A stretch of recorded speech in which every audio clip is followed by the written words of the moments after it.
Hello beautiful people, it's Lexia G. Welcome back to my channel.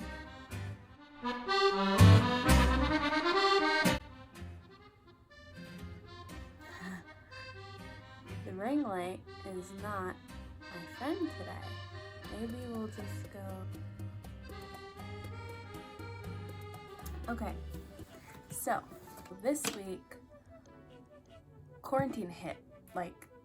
Quarantine hit me. So it is currently 8 o'clock, but quarantine hit me. What I'm going to be doing is sharing the biggest differences between living in Italy and living in the US. We're prepped, we're cute, we're ready to go. They should match, huh? Okay, I'm so sorry for how my face looks right now. It's 8 o'clock. I just showered for the first time today. So what I thought I'd do today is share the 5 biggest differences between living in the US and living in Italy for me. So if you don't know, I was studying abroad this semester in Rome, which was supposed to be a 2-year program. Then it ended up being a semester program, which was this spring 2020, and then COVID happened. So I came home, had to leave all my things in Italy. Well, I had 1.5 bags with me.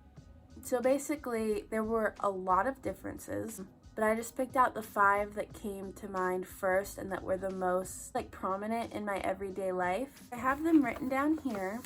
I tried to do it as unbiased as possible. I mean, not all of them are, biased towards the US. Trust me, the US is stupid sometimes, I'm aware. The first big difference between Italy and the US, if you disagree with any of these, let me know. If you have noticed anything between the US and Italy that I didn't mention, leave a comment below. I would love to know what you guys noticed and see if it's something that I experienced as well or if it's something different. Also, please excuse this. That's actually one of the points. We'll start with that one. First big difference is the fashion. So in Italy, I don't want to say everyone, but almost everywhere you go, people look good. I'm not talking about just they have their hair and makeup done. I mean they're dressed to a I'm not outside though, so it's different. They're dressed to a T. They are out for the red carpet every day. And here in America, don't get me wrong, it happens and people are still on trend sometimes. You definitely wouldn't see someone walking around with sweats, slides, and a raggedy old t-shirt in Italy, at least not in Rome. In Rome, my experience was that people just always dress well. Either they're going to work or they're going to dinner with friends or they're going to the grocery store. They're just always dressed well. And in America, it's if you don't have somewhere to be or you're just not feeling yourself that day, why would you get dressed up? You're not trying to impress anyone. So I see both sides of it. I mean, it's fun to get dressed up, and I did it for 2 months straight, which was awesome because I enjoy doing that, but I also enjoy looking like this. Oh, I forgot it was still up. Times where I would want to go out to the grocery store, which was maybe a 20-second walk from my apartment. It was literally just downstairs. And I would want to go just in my pajamas because it's late and, well, it was 8 o'clock. They all close at 8 or 8:30. But I would just want to go in a sweatshirt and sandals or whatever. And I'm oh, I have to put on jeans. I have to put on a blouse or something. Obviously you don't have to, but I mean, otherwise you're just American. In the US, you can just wear whatever you want. I mean, people will judge you sometimes, but nobody really cares. Wow, my face needs help right now. Second thing, biggest difference between living in the US and living in Italy is the driving. Y'all, the driving in Italy, bro. Pedestrians do not have the right of way. I don't care what the laws are. I don't care what people tell you. Pedestrians do not have the right of way in Italy.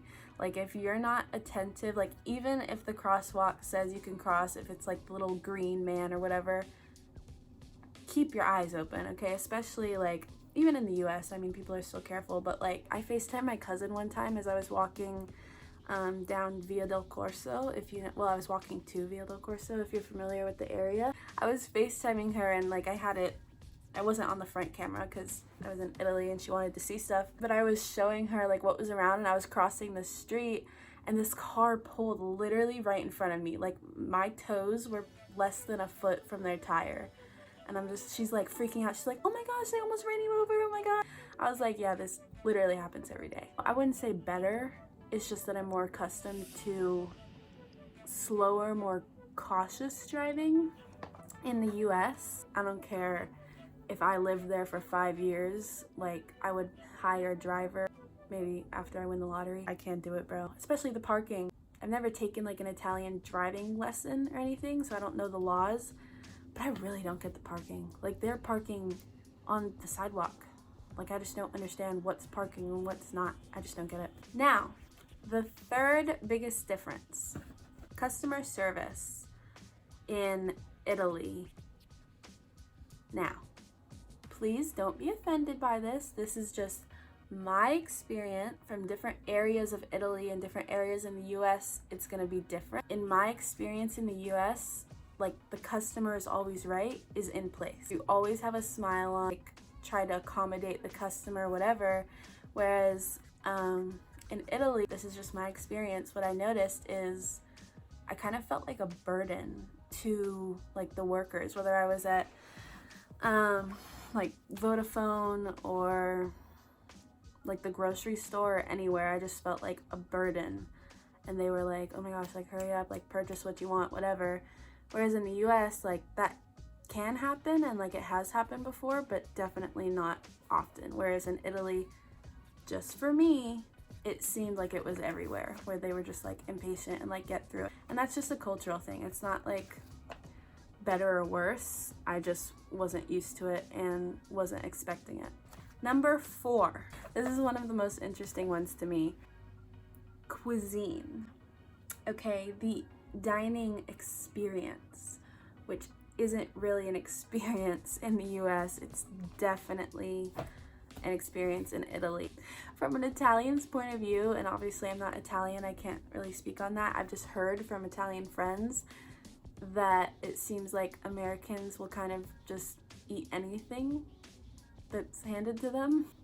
Guilty. I mean, I'm not saying like, there's obviously Americans who are like vegan, vegetarian, just very healthy, keto, paleo, whatever, and they are very conscious about what they're putting in their bodies. Like there are a lot of people like that in the US, but in Italy it just seems like there's very few processed foods, or at least like people don't purchase them very often from what I've seen. Like the dining experience, like first of all, in the US, most restaurants or grocery stores are, well, maybe not grocery stores, but most restaurants are open pretty late, if not 24 hours. And in Italy, things close during like siesta hour, I think it's called. So like there would be times where like I'd be trying to go to dinner.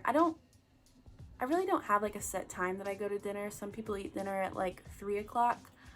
Other people eat dinner at 6 every single day, and some people eat at 9 or whatever. I've done probably all 3. Like I don't have a set time that I eat dinner, but on those days when I want to eat dinner at 5:30 or 6 or whatever, all these restaurants are closed.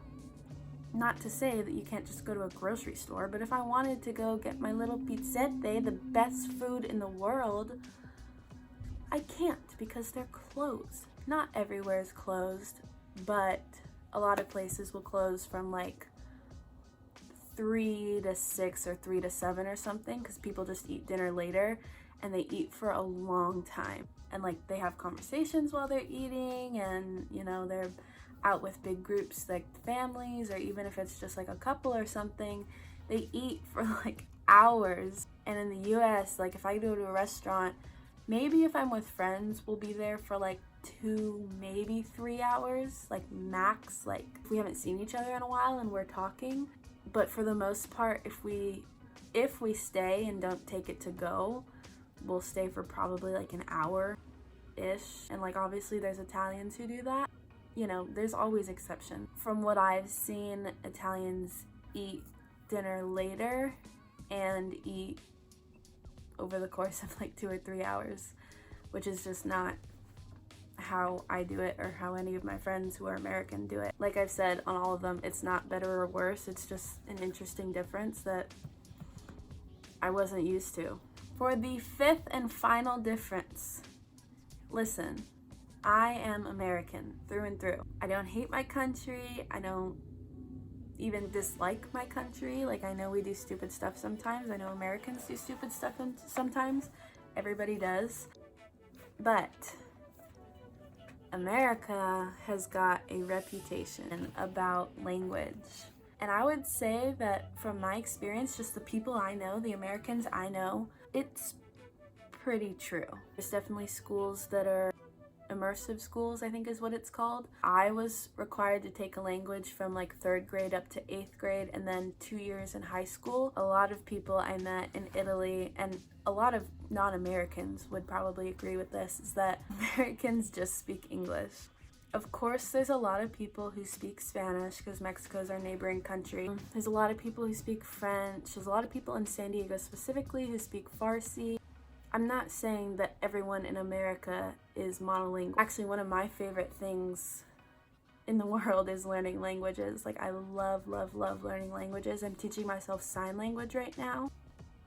But yeah, Americans just have a reputation for not being fluent in any language other than their own. It's like a lot of people speak more than one language. Like when I went to Switzerland, they were like, it was like Swiss German, I think, and then they speak English and they speak Italian. It's like they just speak everything. Anyway, back to my point. Like I said, I love learning languages and I really wanted to learn Italian, and I have learned quite a bit, but so many people speak English that you'll walk up to your friend and be like, ciao, come stai?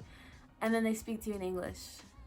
And it's like, bro, like, I'm trying to learn Italian. Like, that's the point.